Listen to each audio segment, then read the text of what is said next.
শেখ হাসিনার সরকার স্বৈরাচার হতে পারে, কর্তৃত্ববাদী সরকার হতে পারে, ফ্যাসিস্ট হতে পারে। আপনি ফ্যাসিস্টকে সমর্থন করবেন নাকি যুদ্ধাপরাধীদের সমর্থন করবেন?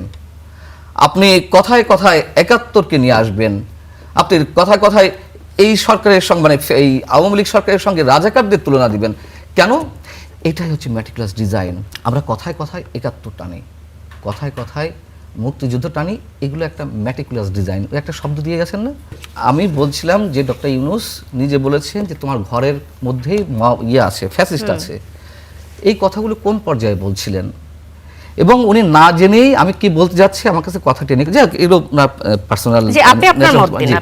আচ্ছা, বিষয় হচ্ছে কি, যখন প্রশাসনের মধ্য থেকে ফ্যাসিস্ট বা ফ্যাসিস্টের দোসর আখ্যা দিয়ে তাদেরকে অব্যাহতি বা চাকরিচ্যুতির দাবি জানাচ্ছিল, কাউকে কাউকে করা হচ্ছিল না, হয়তো কাউকে কাউকে করছিল, সেই মুহূর্তে ডক্টর ইউনূস কি বলছিলেন?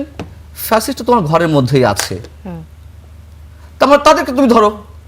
আপনি কি বুঝতে পারছেন এটা ইনসিডেন্টটা?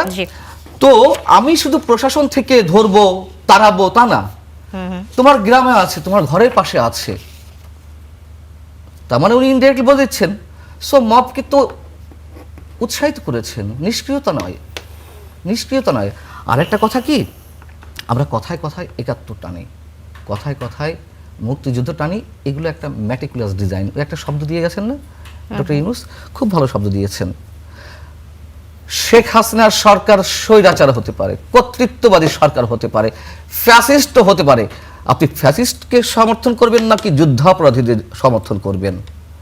আপনি কথায় কথায় ৭১কে নিয়ে আসবেন, আপনি কথায় কথায় এই সরকারের সঙ্গে মানে এই আওয়ামী লীগ সরকারের সঙ্গে রাজাকারদের তুলনা দিবেন কেন? এটাই হচ্ছে ম্যাটিকুলাস ডিজাইন। আওয়ামী লীগের গুণগান গাইতে এখানে আসেনি।